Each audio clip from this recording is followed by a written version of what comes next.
My name's Gordon McInnes. I work here at Carolina Beach Counseling, here in wonderful Carolina Beach, North Carolina.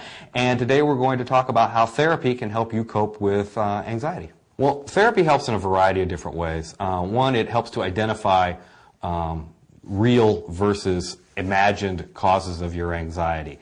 A lot of times it helps you to focus on what kinds of thoughts are going through your head when you have an anxiety or a panic attack.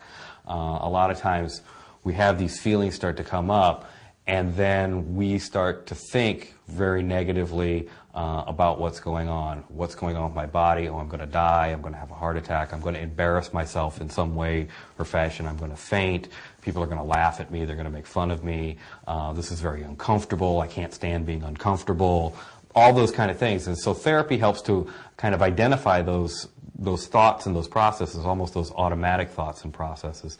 It also helps to educate people on what anxiety is and what it isn't. A lot of time anxiety, it starts as, it's a brain issue. It starts out as a brain issue. You have various parts of your brain. One's called your amygdala, and it's a small almond-shaped size portion of your brain that is your early warning detection device. And what it does is it basically picks up things from the environment, and it starts the fight or flight symptoms. It starts the fight or flight process going. Whereas if, like, let's say you see a bear in the woods, your amygdala is going to fire off. That's danger. It's going to give you a shot of adrenaline so that you get prepared to either fight or flight. Well, you're probably not going to fight the bear, you're going to run from the bear, okay?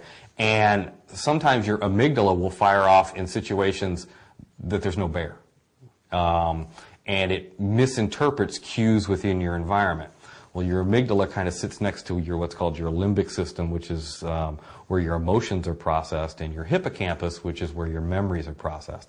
So your amygdala looks at, when have we ever been in a situation like this before? What are the feelings that we're supposed to go along with this? And it does it all what's called pre-consciously, or does it before your conscious brain can kick in and say, oh, no, we don't really have to worry about this situation.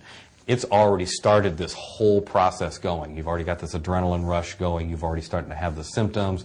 Maybe your palms are sweating. Maybe you feel keyed up. Maybe you're starting to breathe funny.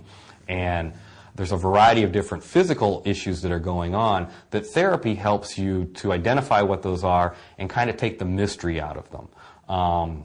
Like your heart beating fast. Well, your heart's designed to beat fast. I mean, if you go jogging or do strenuous exercise, your heart's going to beat fast. And people worry that I'm going to have a heart attack. Well, actually, when you have a panic attack or an anxiety attack, it's the opposite of a heart attack. A heart attack is when your heart stops beating or just quivers. A panic attack is your heart beating more quickly. And so people worry about, am I going to faint, because they feel dizzy. One of the things is that you probably won't faint because you're actually raising your blood pressure and you're increasing your blood flow to your brain, which is the exact opposite of what happens when you faint. When you faint, you're decreasing your blood pressure and you're decreasing that blood flow to your brain.